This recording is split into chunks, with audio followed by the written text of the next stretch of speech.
મારું નામ ચાવડા દક્ષ છે. હું ધોરણ 7માં ભણું છું. અહીંયા મેં ગાડીનો પ્રોજેક્ટ તૈયાર કર્યો છે. અહીંયા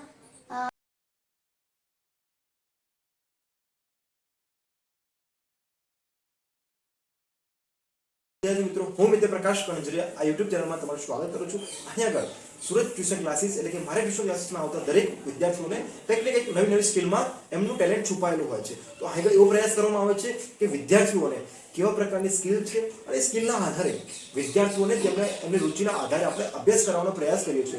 તો ઘણા બધા વિદ્યાર્થીઓ દ્વારા ઘણી બધી પ્રવૃત્તિમાં ભાગ લેવાનો પ્રયાસ કર્યો છે. સાથે સાથે અહીંયા આગળ જે કંઈ પણ વિદ્યાર્થીઓ છે તે પોતપોતાના ટેલેન્ટ અને પોતપોતાના વિચારના આધારે જે ઘણા બધા પ્રયોગ કર્યા છે, જે ગણિત અને વિજ્ઞાનની જેવા ટફ ગણાતા વિષયને પણ એ પ્રયોગમાં એ સમજાવવાનો પ્રયાસ કર્યો છે. તો અહીં આપણે જોઈશું કે વિદ્યાર્થી મિત્રો કે ધોરણ 5 થી લઈને આવતા 10 એટલે કે 5 થી લઈને 8મા ધોરણના વિદ્યાર્થીઓ દ્વારા કેવા પ્રકારના પ્રયોગ કરવામાં આવે છે અને સમજવાનો પ્રયાસ કરીશું કે આ પ્રયોગના માધ્યમ દ્વારા કે વિદ્યાર્થી કેવી રીતે સરળતાથી ગણિતના અઘરામાં અઘરા દાખલા સમજી શકે છે, સાથે વિજ્ઞાનના બળ અને ગતિના જેવા અઘરામાં અઘરા ગણાતા નિયમોને સરળતાથી સમજી શકે છે.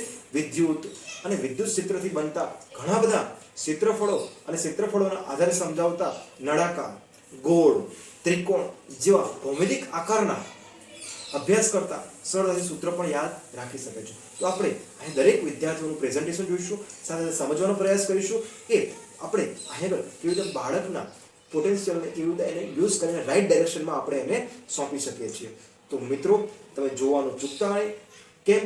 કારણ કે અહીંયા એક બાળકનું ભવિષ્ય એક નવી ચિંગારી રૂપે એના સપનાને સાકાર કરવા માટે તૈયાર થાય છે.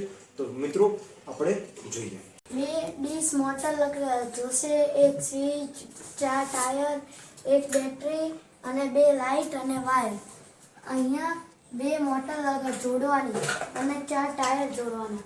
પછી બેટરી જોડવાની, બેટરી સાથે વાયર જોડવાનો સ્વિચ સાથે. પછી મોટર લગાવીને લાઇટ લગાવવાની, પણ 4 ટાયર જોડવાના.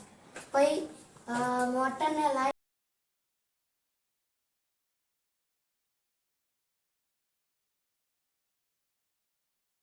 આ મોટર છે તેની બંને બાજુએ ટાયર લગાવી શકાય છે. એવી ને બીજી મોટર લઈને તેમાં પણ 2 ટાયર લગાવીને તૈયાર કરવા